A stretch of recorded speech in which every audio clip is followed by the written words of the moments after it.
Kembali di Sapa Indonesia Pagi, Saudara. Setelah pekan lalu tidak hadir, hari ini Bareskrim Polri kembali menjadwalkan pemeriksaan Ketua Nonaktif KPK Firly Bahuri. Firly diperiksa atas dugaan pemerasan terhadap mantan Menteri Pertanian Syahrul Yassin Limpo. Surat pemanggilan atas pemeriksaan Firly Bahuri telah dikirimkan Kamis 21 Desember lalu.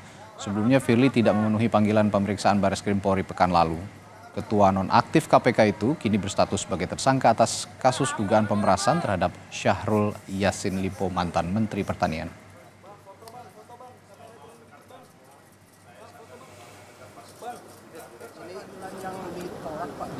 Sebelumnya Kapolda Metro Jaya Irjen Karyoto mengatakan telah menyiapkan surat penjemputan paksa hingga penangkapan terhadap Firly Bahuri. Langkah ini disiapkan jika Purnawirawan Polri Bintang 3 itu tidak kooperatif dalam pemeriksaan sebagai tersangka. Kita lampirkan layankan kembali panggilan kedua berikut, udah disiapkan surat perintah membawa. Ya, kalau itu nggak diindahkan ya pasti kita keluarkan surat perintah menangkap. Proses berlanjut. Insya Allah dari awal saya selalu hati-hati. Saya ingatkan kepada penyidik untuk profesional. Bukan karena intervensi dari saya, mereka udah ada sistem. Selain agenda pemeriksaan Firly Bahuri oleh Bareskrim Polri, hari ini Dewan Pengawas KPK akan membacakan putusan sidang kode etik terhadap Firly Bahuri.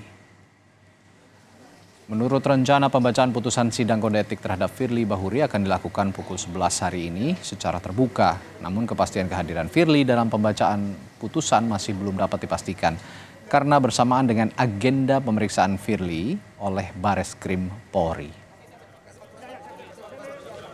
Soal rencana pemeriksaan Firly Bahuri di Bareskrim Polri hari ini kita tanyakan jurnalis Kompas TV Dian Silitonga di gedung Bareskrim Polri.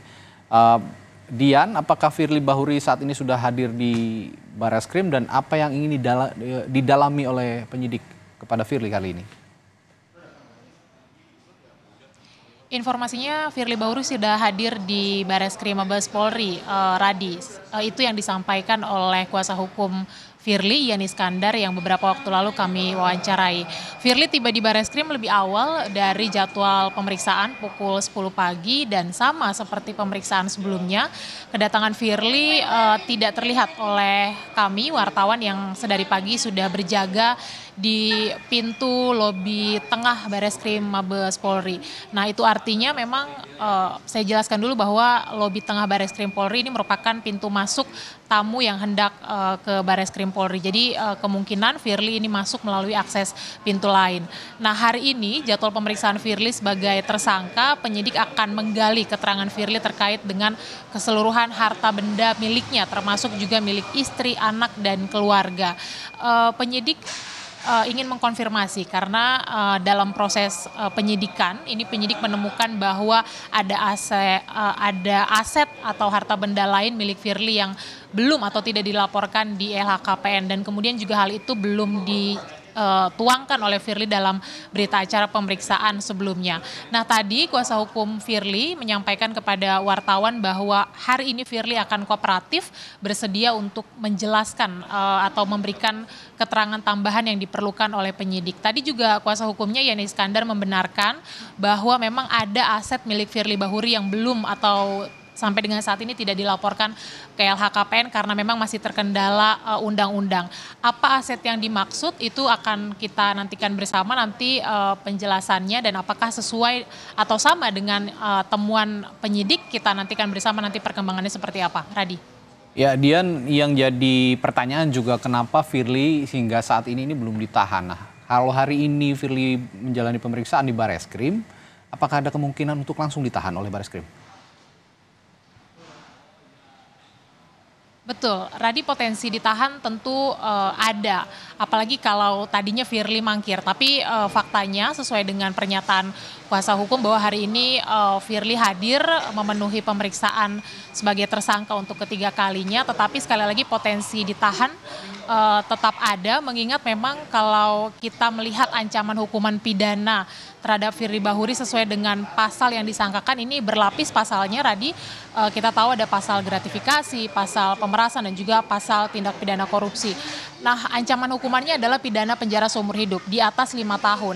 Nah, berdasarkan hal ini sesuai KUHP sebenarnya penyidik sudah bisa langsung melakukan penahanan terhadap Firly Bahuri. Selain itu, kalau dalam pemeriksaan nanti penyidik menilai bahwa Firly Bahuri tidak kooperatif, kemudian juga menambah subjektivitas penyidik bahwa nantinya Firly dikhawatirkan akan menghilangkan barang bukti, melarikan diri, dan kemudian juga mengulangi perbuatan yang sama, maka penahanan juga bisa langsung dilakukan. Tapi sekali lagi kita akan nantikan bersama nanti apakah penyidik bisa atau akan langsung melakukan penahanan atau tidak.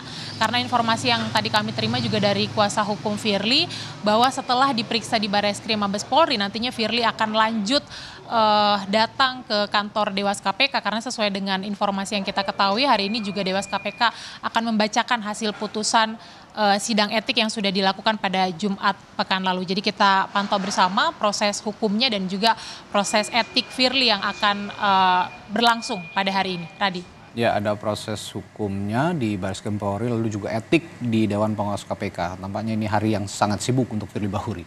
Baik, terima kasih Dian Silitonga, jurnalis Kompas TV melaporkan langsung dari Barreskrim Polri.